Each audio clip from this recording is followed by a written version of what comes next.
Me voy a presentar, aunque seguro que muchos ya me conocéis. Soy Francisco de Goya y Lucientes.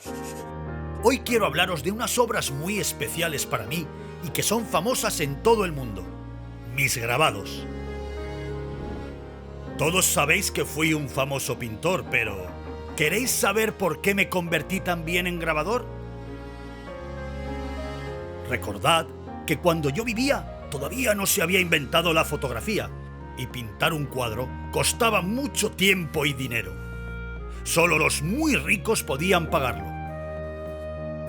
Yo soñaba con que todo el mundo pudiera disfrutar de mi arte y lo conseguí gracias a los grabados. Por eso me gusta que digan: Goya fue un famoso pintor y grabador. ¿Cómo se hace un grabado? Os lo voy a contar. Primero, dibujo sobre papel con un lápiz rojo, para tener clara la imagen que quiero representar. Luego, el dibujo se calca sobre una plancha de cobre y se graba con un punzón. Os aseguro que no es nada fácil. A continuación, se añade tinta haciendo que penetre bien en los surcos del dibujo y luego se retira la sobrante. Por último, la plancha se coloca sobre una prensa o tórculo. Se pone encima una hoja de papel húmedo, se hace presión y ya tenemos el grabado. De esta forma, con la misma plancha, podemos hacer cientos de copias de un mismo dibujo. En mi época, los grabados, también llamados estampas, eran muy populares y la gente los coleccionaba. Los había humorísticos, como los cómics de hoy, religiosos, de ciudades, monumentos o copias de artistas famosos. Desde muy joven pude ver muchos grabados, pero fue durante mi viaje a Italia cuando aprendí a hacerlos y a experimentar con las diferentes técnicas. Con 32 años, cuando ya vivía en Madrid, se publicó mi primera serie de grabados. Eran copias de cuadros de Velázquez, un famosísimo pintor español a quien yo admiraba mucho. Copiando sus obras, que estaban en los palacios reales, pude aprender de él y al mismo tiempo perfeccionar mi técnica como grabador. En estas estampas utilicé el aguafuerte, una técnica compleja, pero con la que se consiguen grabados de gran calidad.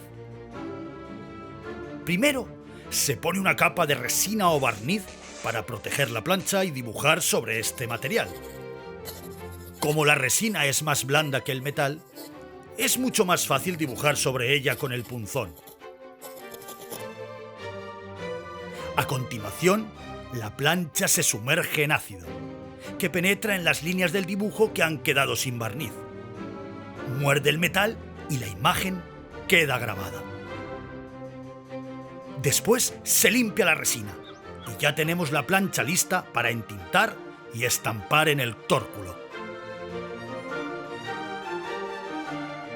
Durante muchos años no volví a publicar nuevos grabados. Trabajaba tanto pintando para los reyes y los nobles que no tenía tiempo. Pero a los 47, mi vida cambió. Sufrí una grave enfermedad que me dejó sordo. Me sentía tan solo que me refugié en el dibujo. Dibujaba constantemente, y no por encargo, sino para mí, sobre los temas que más me interesaban. Algunos de estos dibujos los convertí en grabados y formaron parte de una nueva serie que se llamó Los Caprichos. En ellos critiqué las costumbres y las injusticias de la sociedad en la que me tocó vivir, que era muy distinta a la vuestra. También a los personajes poderosos que no me gustaban. Y eso estuvo a punto de crearme problemas. Algunos de estos grabados son difíciles de entender porque mezclan la realidad con la burla y la fantasía. Como me encantaba experimentar En los caprichos combiné la técnica del aguafuerte con otra llamada aguatinta, que usaba la resina y el ácido para obtener diferentes tonos de grises, creando luces y sombras y ambientes misteriosos. En 1808 estalló la Guerra de la Independencia. La invasión francesa duró 6 largos años y fui testigo de la crueldad y la violencia de los dos bandos. Sentí la necesidad de contar al mundo lo que estaba pasando y lo hice a través de mis dibujos, que luego convertí en grabados. La serie se llamó Los desastres de la guerra y en sus estampas no aparecen héroes victoriosos ni grandes hazañas, sino lo que pude ver con mis propios ojos: hambre, muerte y destrucción. Son escenas muy duras, lo sé, pero las hice para denunciar el horror de la guerra, de todas las guerras. Como tenía dificultades económicas y necesitaba dinero, para mi siguiente serie de grabados elegí un tema que pensé que gustaría a todo el mundo: los toros.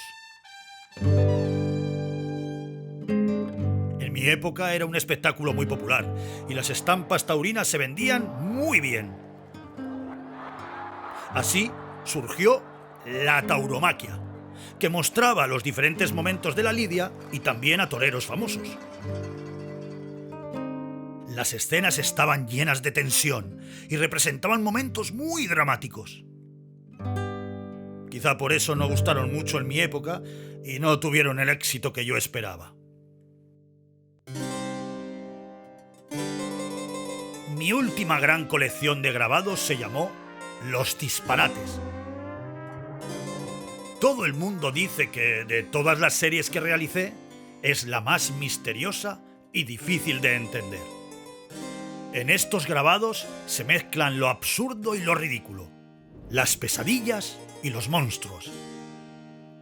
Un mundo tenebroso y fantástico que fabriqué con las experiencias de mi larga vida y mi gran imaginación. Estas estampas fueron la culminación de mi obra como grabador, porque mi dominio de la técnica llegó a ser total. Pero no penséis que me detuve ahí. Mis ganas de aprender me llevaron a seguir experimentando con otras técnicas de estampación. Ya muy anciano, cuando vivía en Burdeos, Francia, aprendí a hacer litografías, una técnica que empleaba planchas de piedra en lugar de metal.